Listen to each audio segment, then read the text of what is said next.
for me, aside from the naming part, which is really interesting, I think that a lot of people do like the magic system, which is quite interesting. And when we think about those world building elements, how did you approach that? Was it something that's also part of the discovery process, or did you kind of approach it in a separate way? Did you have the magic system thought out and then made it figure its way into the story, or it kind of came out together when you were walking with the characters, so to say?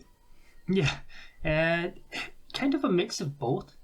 A lot of the bigger scope things, like the magic system with the shades and the shadow magic, and to the blood magic to a certain extent, I had all kind of in my head beforehand. And some of even the world building details I had in my head. My friends get weird messages from me all the time. I sent my friend a message. I actually forgot about this.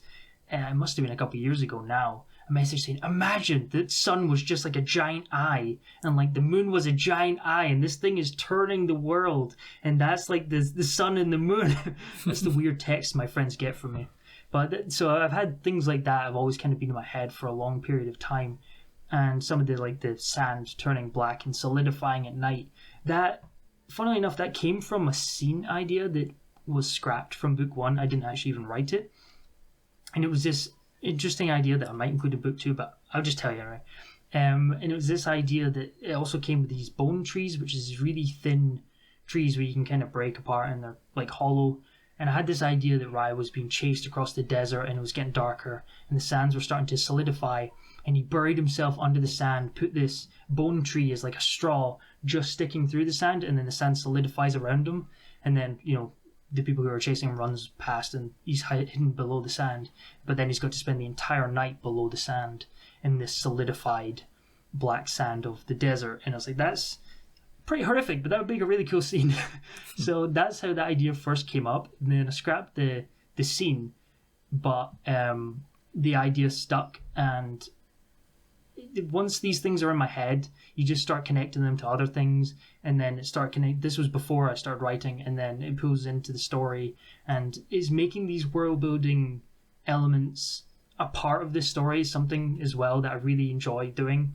Like, it's cool having just fancy world building, and there is a certain level of the rule of cool. If something's just cool, you can't just include it because it's cool. We're reading fantasy. We want to see dragons. So that's fine. But I do also like when there's purpose to things that are happening, or things that tie into the bigger story as well.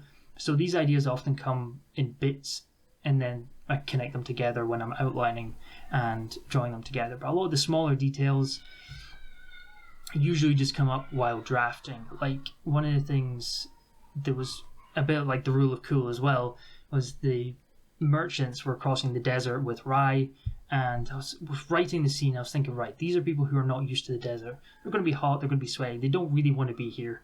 They want to be in the shade, but they'll want to wash off in the mornings, but water's quite rare in the desert. How are we going to, have them wash while they're traveling across huge expanses of desert? So then I had this idea of the Aya, which are these giant creatures that they ride across the desert. That's kind of a mix between a Highland cow and Appa from Avatar and the Last Airbender. I love how many people picked up on that influence, because I had someone who actually did some fan art of an Aya and said, this is making me think of Appa from Avatar the Last Airbender. It's like, yep, that's exactly part of the inspiration. That meets a Highland cow. So I had that then lick Rai and to clean him, and it has like disinfectant properties, and it's like, the merchants didn't like that very much. It's not, it's a very Terizian thing to do. It's kind of gross, but it made for this fun dynamic scene and adds this layer of world building and interest, and it's just, fun. But things like that I usually just write in the drafting stage. That's just discovery written rather than pre-thought about.